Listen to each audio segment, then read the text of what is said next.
holding a public hearing and adoption for the 2025 budget amendment and municipal budget. And just by way of quick background, we've been through a process already to this point where we've introduced the budget. We've created an amendment to that budget. We had a public hearing on the amendment to the budget, our last meeting. So tonight, after this public hearing, the council will take action whether or not to adopt the amended budget. So with that said, I'll make a motion to open the public hearing on 2025 municipal budget amendment. Is there a second? Second. Mr. Noble? Yes. Ms. Greenblatt? Yes. Mr. Nowicki? Yes. Mr. Weber? Yes. Mayor Gubitosi? Yes. Anyone with any questions or comments about the 2025 amended budget?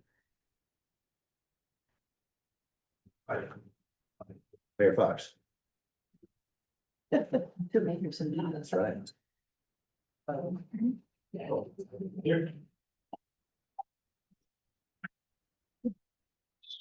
Second.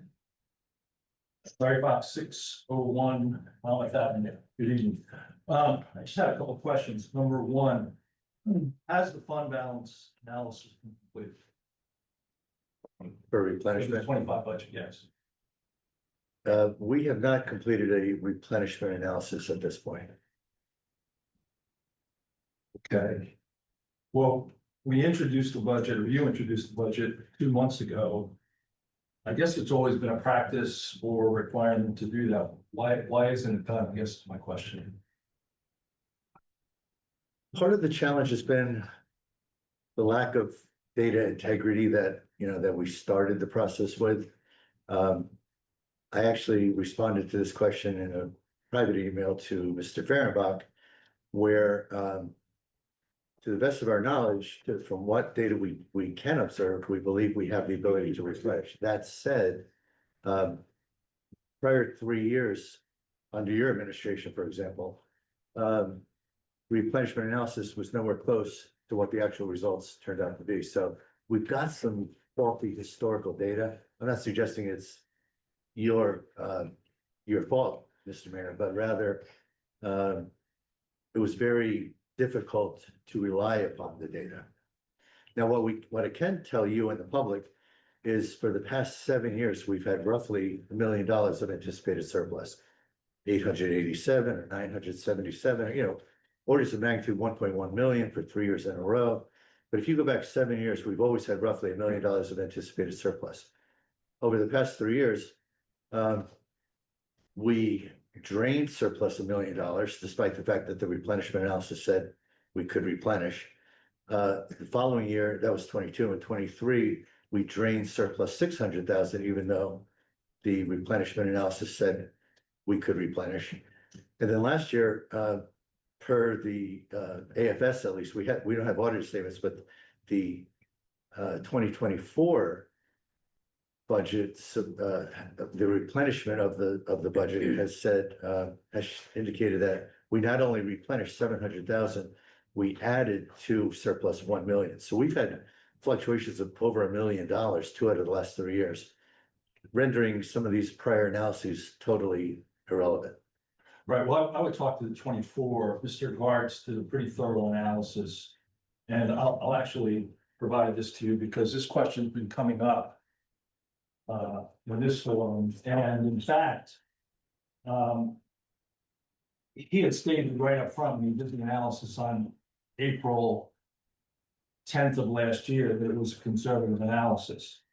So we started, the balance that he forecasted was about $1.5 million. It came in at 2.4 million, which we expected it to come in favorable. So yeah, it was not exact at $1.4 million, but in fact, it was conservative. And in fact, when you built not only some surplus in that account, but also in the both utility account. So I believe that the 2024 analysis was a good analysis. And again, I would just state that I would have expected that we would have done that for 2025. We're going up about 94% in this surplus use in 1 year. It's about 42% over the 6-year average. So to your point earlier,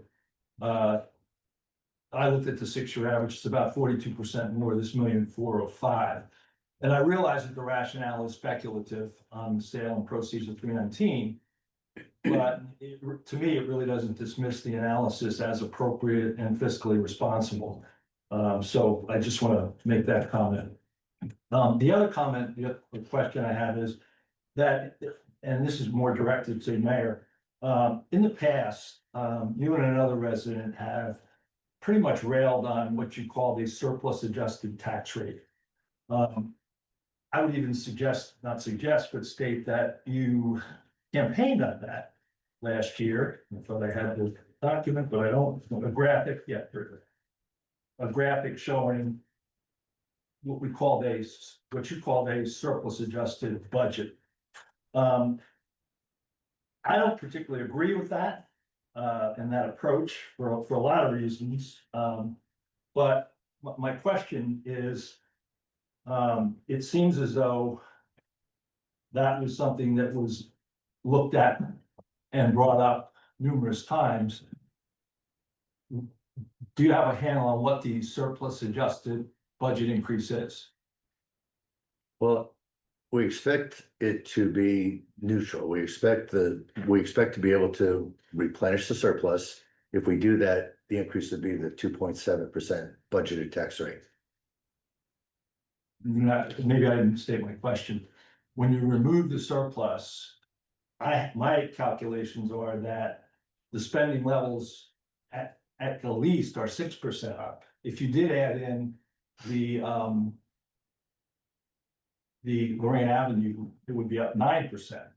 So when you remove that surplus and just look at spend, it's not 2.76%, it's minimum 6% and as high as 9%. Well, again, if you're using the materials I campaigned with. No, I'm using the actual. No, I'm saying to calculate your version of the materials I use. No, I'm not using your materials, I'm using the budget document. And I'm saying that last year to this year, without the surplus, spend is up 6% minimally. And when you add in 319 Lorraine, it's up 9%. So my point is that the 2.76 is somewhat of a misnomer. Do I agree with the surplus adjusted budget conversation? I don't, but I was just curious that it was such a strong point that you continued to bring up along with another resident that you would have looked at it this year. I think we're sitting here, I'd love to answer your questions, but I think we're talking apples and oranges because the surplus adjusted data that I provided, and to your point that I campaigned on, it was a combination of two things.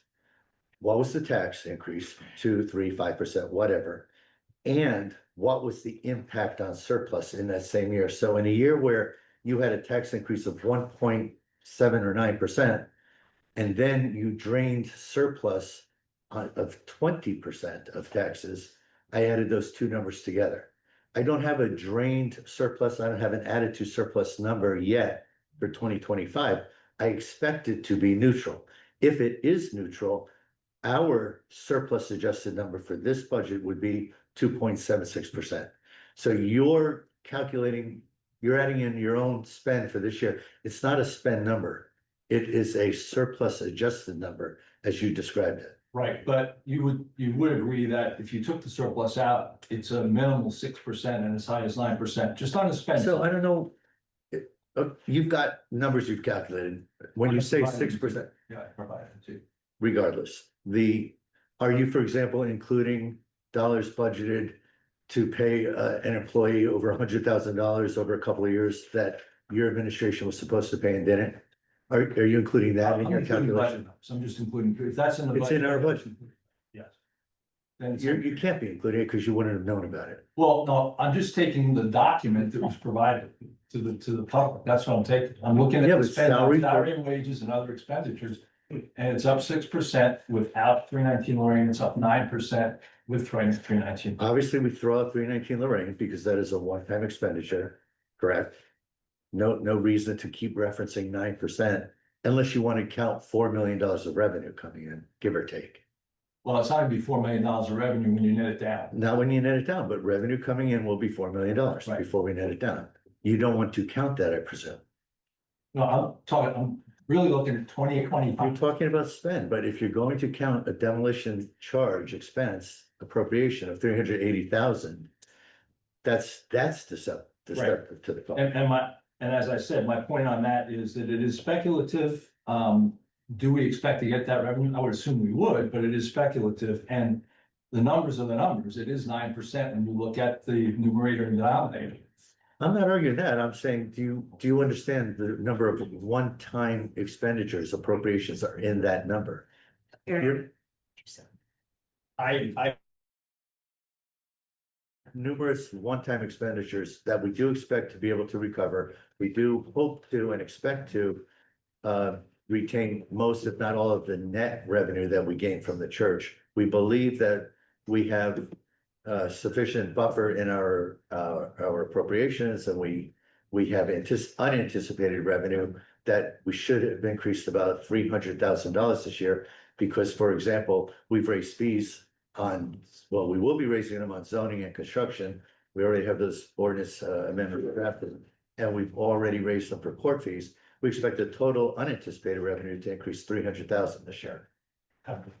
Last question, capital forecast, is the 3 and the 5 year capital forecast done? Has it been completed?